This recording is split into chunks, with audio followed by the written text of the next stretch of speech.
Ever since Nintendo leaked that Fox McCloud is in the Mario movie and leaks about a new Star Fox game have started coming out, I've been getting asked the same question. What do you want in the next Star Fox game? And the answer, I think, will surprise most people. I have no idea. Kind of a surprise, right? Like, you'd think that I'd have an idea, but I really don't. I really don't. But maybe if I talk about it and just ramble into the void of the internet, I'll figure it out. So let's do that in probably the most tangent-filled video I've ever made, with a script that's like at least 80% stream of consciousness writing. And also very light editing. What do I want in a Star Fox game? In the 10 long years since Star Fox Zero's launch, I have kicked this question around in my head basically perpetually. I have made so many theoretical Star Fox games that I can't even begin to list every single one. That would probably be an actual 3-hour documentary of just word spaghetti and arm flailing and me being extremely neurodivergent on main. I've thought about how I would do a classic on-rails shooter, how I would do a theoretical adventures continuation, but then my brain is like, okay, but what about a Star Wolf game? What about a Star Fox game featuring Generation 1 of the team instead of Generation 2? What ending of Command would I pick to build a theoretical game off of? The list just goes on and on. I've played the what if game to such a degree that it's like I figured out that there's just a massive pool of possibilities that are so infinite and so each uniquely cool that to pick from that pool leaves me with a sort of numbing decision paralysis. There's so many good options that I can't really just seem to find the one that I think is what I really, really want. It's like someone asks me, what do I want in the next Star Fox game? And I can only go, yes, I want. And then stare at them like I'm an idiot. To be fair though, I am a little bit of an idiot. But in a good way. But that's not really an answer now, is it? And it's certainly not one that's really satisfying for a video. And I find it kind of frustrating that I can't really just pull out a blueprint and lay it all out in front of everyone and be like, this is what I want in Star Fox, because I feel like I should just know what I want as a fan. But genuinely, maybe this is the result of just so many years of a content drought. It's hard to know what I want because anything at this point feels like paradise. Or does it? Asking myself what I want from a new Star Fox game feels like a question that's impossible to answer. But maybe the solution to my conundrum is to flip the question on its head. Maybe I shouldn't be asking what I want in a Star Fox game. Maybe I should be asking what I don't want in a Star Fox game, because I already know that. And maybe through knowing what I don't want, I can figure out what I do want. It's a bit of an experiment, but let's give it a try. I know off the top of my head that I do not want any form of the Lylat Wars again. We have had it way too many times, and I want new experiences in the Lylat system. I want new adventures, not takes on old ones. I want a breath of fresh air. I don't think I want any remake of any previous game. So much of Star Fox has been just retellings and the Lylat Wars that I do think they need to do something narratively fresh with the series, or frankly, I think a lot of potential players are going to be bored, myself included. But despite that, I am very okay with them reusing concepts from previous games. Star Fox Zero did this with a modern version of Star Fox 2's Walker making an appearance. They took the idea from a game that Zero was not a retelling of, but they still incorporated it anyways. I did really like that about Zero. I want them to do that specifically with more vehicles, but also characters. I want them to reintroduce modernized versions of characters. All of them, actually. I want basically every character who was written for the series to come back in some way. I want Miyu, I want Faye, I want Crystal, I even want Farrah Phoenix. Yeah, that Farrah Phoenix from the comics. I want her to come back. I want Dash Bowman to come back. I want Lucy Hare to come back, and Panther Caroso. and Amanda Toad, I want them all to get pulled back in. Side note, have you noticed that almost all of the characters who have been mysteriously and suspiciously missing from the franchise are girls? Just me? Oh, okay. Star Fox has so much untapped potential because of its setting, and it's already got a cast of characters from the various games that are very cool and very beloved by fans. But given how a lot of classic Star Fox games work, it feels like the series consists of wasted opportunity after wasted opportunity when it comes to things like world building and the characters. And it's just kind of disappointing. And that leads me to a really big point about what I think Star Fox needs to focus on moving forward. I actually do want them to focus on the characters, world building, and story a lot more. This is kind of a hot take, but I don't really like it when games decide to not do story or really care about the story because it doesn't serve gameplay. Personally, I can't really wrap my head around that mentality because for me, it's because of the characters, world, and story that I truly get invested in games.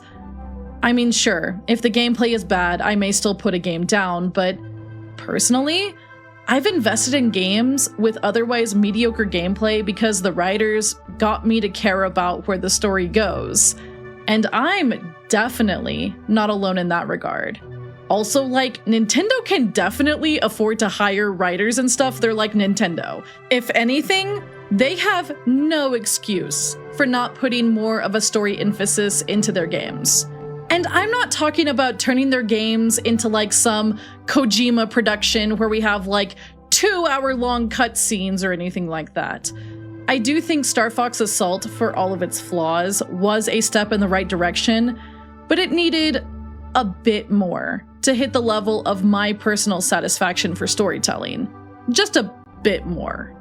Within the franchise, each character is representative of a trope.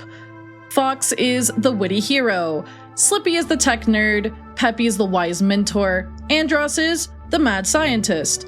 None of them are really presented as deep characters, and that's okay. Despite this, people have fallen in love with the cast, and I think Nintendo needs to capitalize on that. I think we need to have richer stories in the Lilat system, with character moments that aren't basically just one-liners said in passing during an on-rails mission.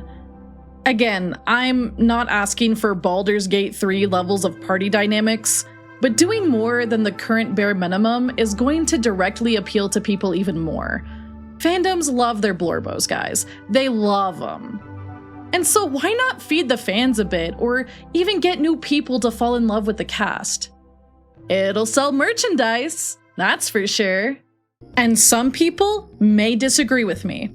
That's okay. I'm very aware that there is a camp of Star Fox fans who just cares about snappy gameplay and hitting those high scores. And they think that story and character development are things for chumps. I guess I'm a chump. I'm going to say something, and it's going to be controversial, but I want you to know it's from the depths of my heart, and there is nothing you can possibly say to change my mind. Okay? Cool. Now that we've established that, if you don't care about the story or the characters, skip the cutscenes. Yeah, I said it. If you don't want to watch the cutscenes, skip them. I'm tired. I'm tired, Grandpa. I want the story and cutscenes, and I'm tired of not getting them because you guys think we just need to have Star Fox 64 over and over again. I want the story. I want the cutscenes. If you don't like it, then skip it. I'm going to be honest with you. I don't think classic Star Fox, as it has historically been, is a good business idea. The big talking point for why Star Fox failed in the past is not just because of Zero's controls. It's because of the on-rails genre typically having a short playthrough time. A lot of people have, rightfully, called out the increase in prices over the last year for video games. A classic on-rails Star Fox getting priced at $60 already felt steep. I feel like asking for that kind of game with a 1 to 2 hour playtime for a single run at $70 is gonna get laughed out of the room. Straight up. And kind of rightfully so. Short games are not a bad thing by any means, they have their place in gaming, but I think Star Fox doesn't really need that right now. It needs a banger entry which will appeal to a wider audience. If they go a true classic route and try to overly emulate Star Fox 64 again, I really do fear for the series. As soon as people hear it can be beaten quickly and it's priced at, oh, let's be generous and say Nintendo prices it at like $50 like Splatoon Raiders, it's going to turn a lot of people away, people who could have been new fans to the series. And like I just said, the franchise really doesn't need that right now. It needs to appeal to a modern market so it can gain more traction. So if they do go this route, I hope they at least price it somewhat reasonably versus the rest of the gaming market. But I get the feeling that that's not going to happen because it's Nintendo. When it comes to my own wants, setting the series up for success is something I am taking heavily into consideration. I want the game to do well so the IP can flourish. A longer runtime with more of a narrative focus and with just more levels would definitely help that, I think.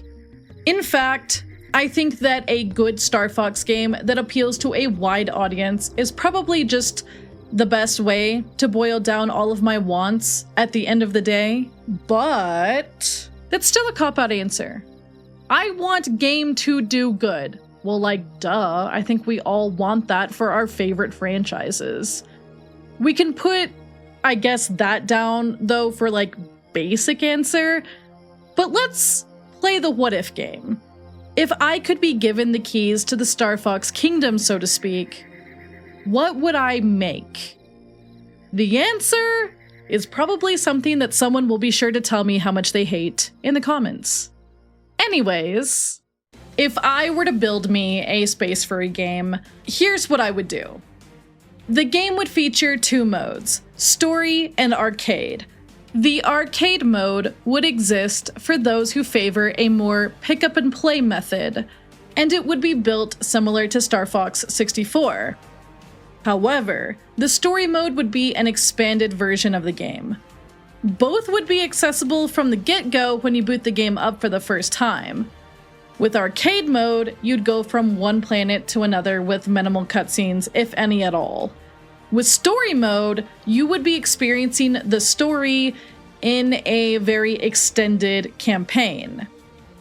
Gameplay would feature a blend of vehicles as well as some on-foot segments. There would be different types of missions that include all ranged mode style missions and also on-rail missions. There may even be multiple missions per planet that the player can select from. At first, the player may start with one mission per planet, but steadily, they can unlock others as they play the game and fulfill various objectives. This will reflect in arcade mode, where those missions will become available. So, if the player decides to do arcade mode, they can scroll through the list of available missions when plotting a route.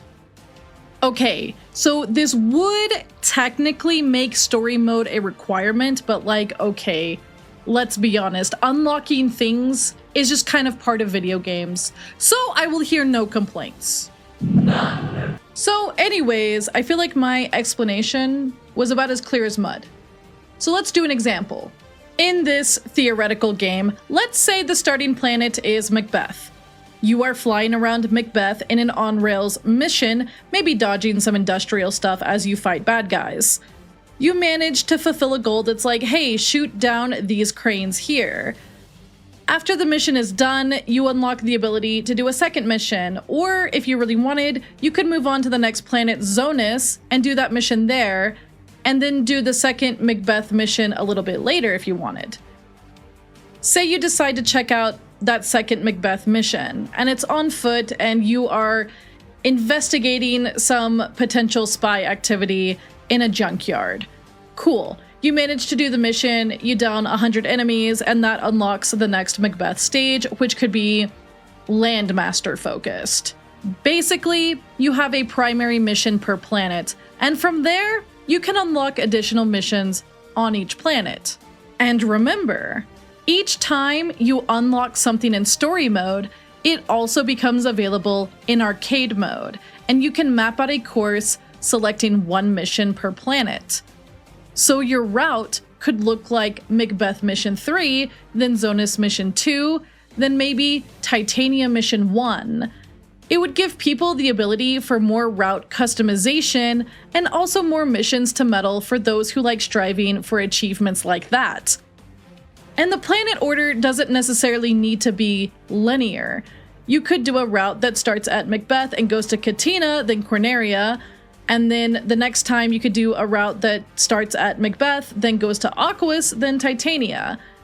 True route customization with mission customization as well, so you're not stuck doing the same thing every time you go to each planet.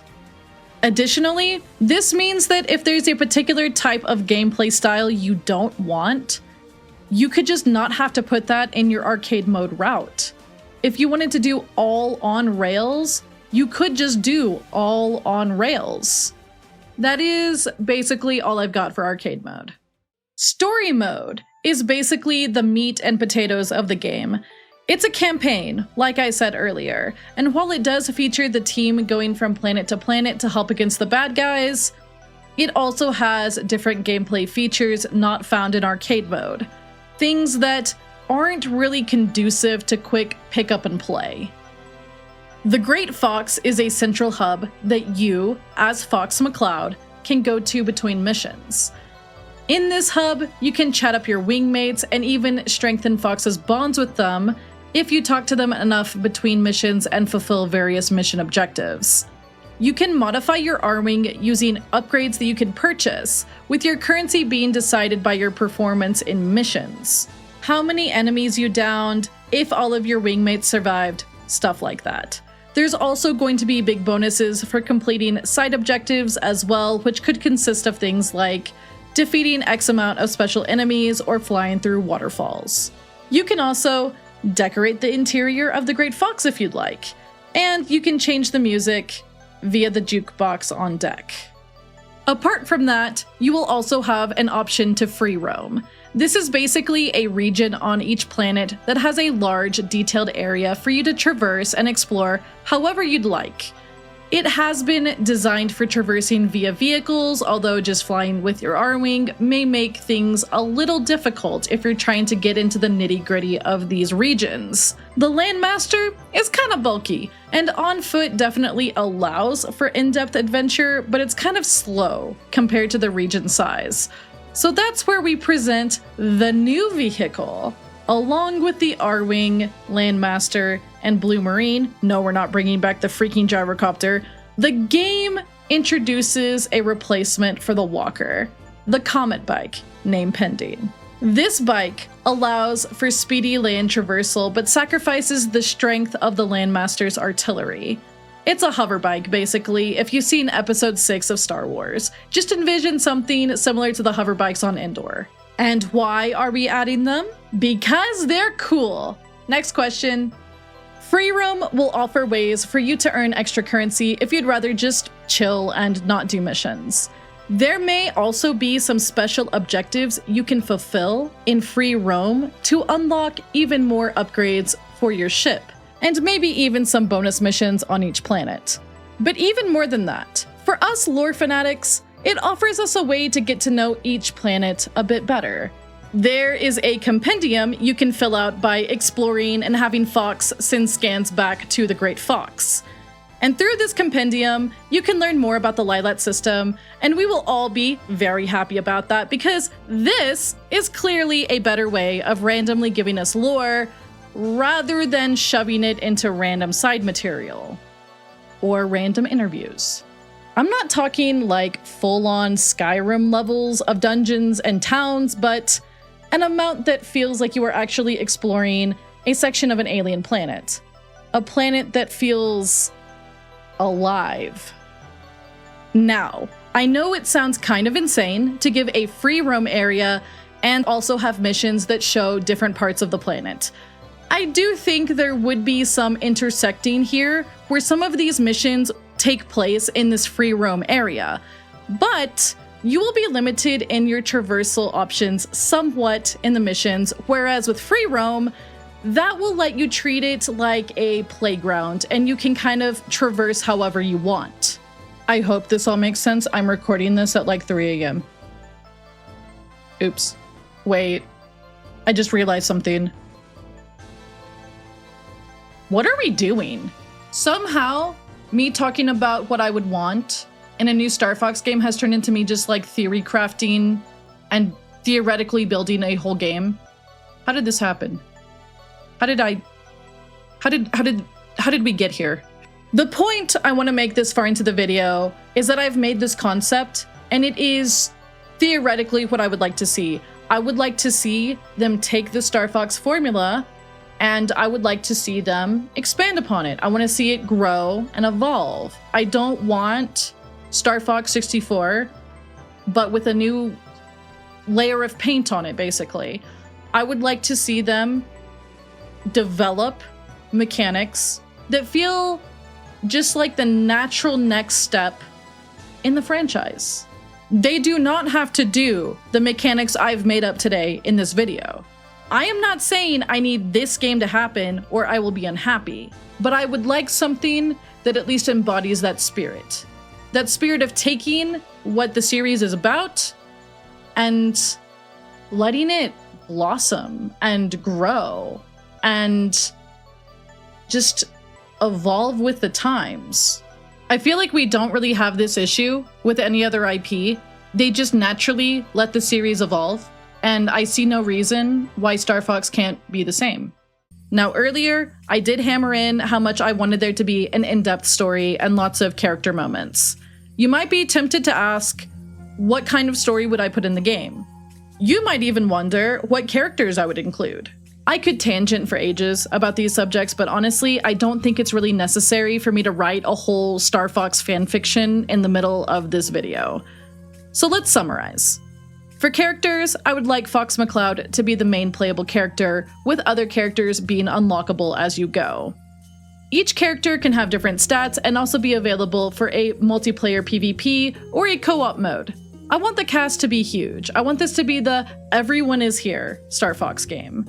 I want all the faves from all the timelines. Give me Farah, Miyu, Faye, Crystal, Kat, Amanda, Lucy, Dash, Panther, everybody. You know what? Give me Algae. Put Algae in there. Put freaking Randorn in there from Dinosaur Planet. Put freaking Saber in there. Make Saber and Fox kiss. Get some Yowie in there.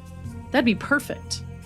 On a more serious note, as far as the story goes, I don't really like the idea of reboots, and if you start at the end of 0, you're basically stuck with 3 options. You can redo Star Fox 2, you can redo Star Fox Adventures, or you can do something new.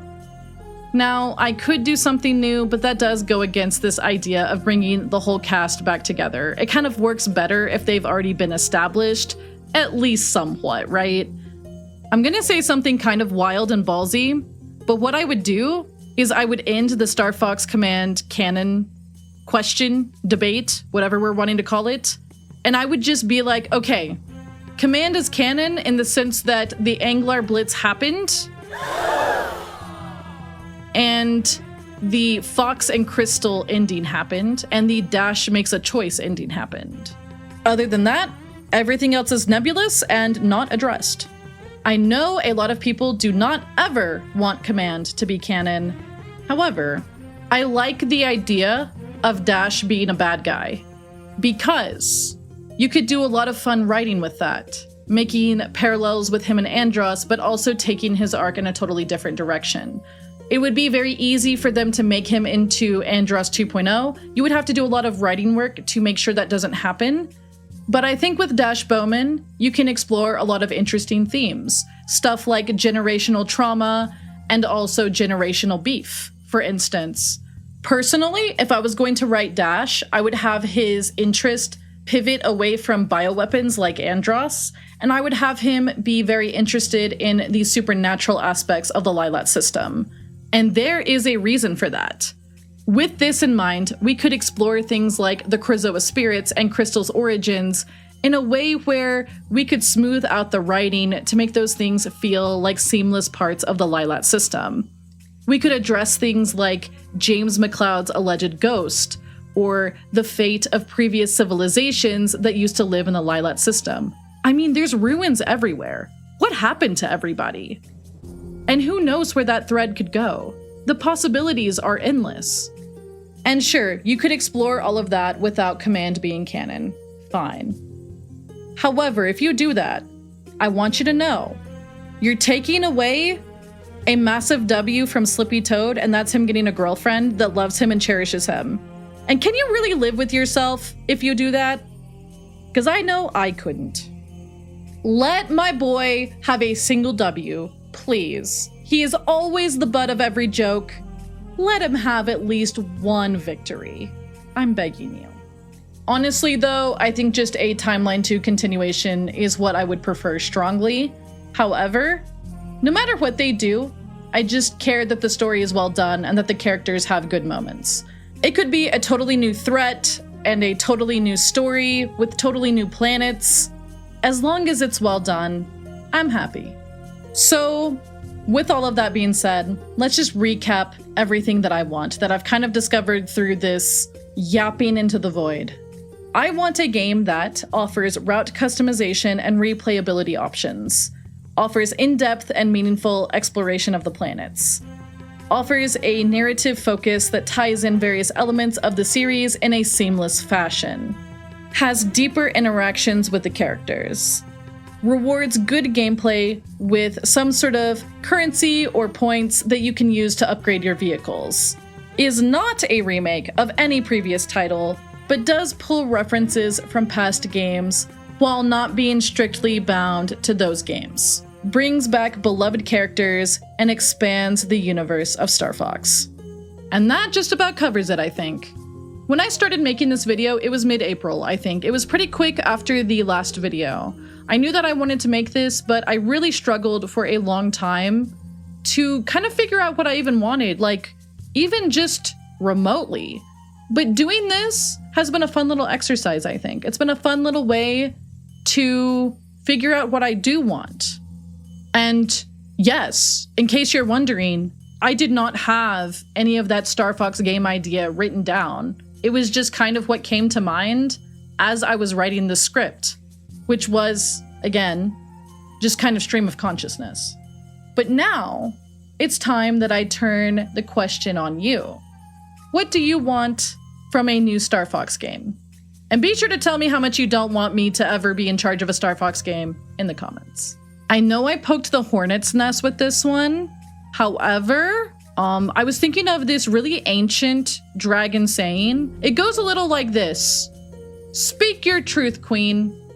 As always, thank you for watching and have a good day. Make sure you did that last part. There's definitely not a blooper about to happen, by the way.